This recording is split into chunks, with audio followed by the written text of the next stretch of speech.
Okay, good afternoon mga kabagwis, no? So, eto na bigla ako napa-vlog kasi kanina nagpapapasok ako ng mga warriors ko kasi araw-araw ko na halos lahat pinakakauna kasi lahat na paronda na halos. Ang hindi ko na lang paronda, yung apat na bagong YB, of course, YB pa yun, maliliit pa. Tsaka yung tatlong adult ko na binili ko sa tropa. Yung pares na naghanap ng 11 feather, tsaka yung black. Pares ng white top ko napakamo ko. So tatlo na lang hindi ko paamo. Yung adult na yun nabili ko. No? Ngayon ganito, nagulat ako, nagbibilang ako ng ibon.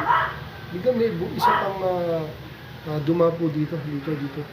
Dumapo dyan. Tapos biglang diretso dito. Trapdoor. Actually, pali pala. Hindi na siya nag-trapdoor kasi binuksan ko yung kulungan, open siya kanina dahil nga para pumalik yung mga grisel, yung mga dahil yan medyo bakit pumasok. So pasukan na sila, gulat ako na isa pang pumasok. White top, di okay lang. Pero bilangin ko yung white top. White top ko is dalawa. Gulat ako ng tatlo. Tapos nung tingnan ko yung isa, yung kakapasok, yung pumasok is checkered, the white top. Tsaka po, wala ako na dahil. Tataling lang siya. So ito, pakikita ko sa inyo. So ito mga kabagwis ha. Yan, pakakaulan natin bukas to para walang problema. Okay? Tayo mga pa-share, hindi tayo dapat maghangad ng mga nabibiyag natin dahil for sure may mga may-ari yan.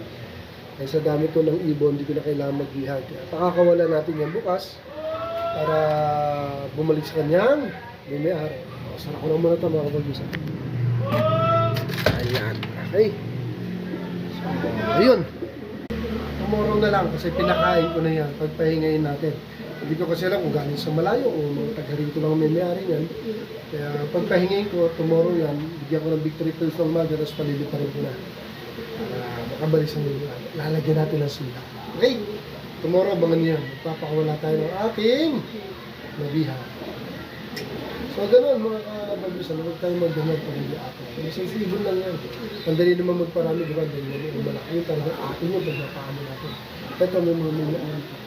Siguro nagutom lang siya, kaya pumasok dito at nauuhaw.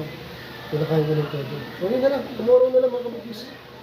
Thanks for watching and update tayo bukas. God bless. Thank you for watching.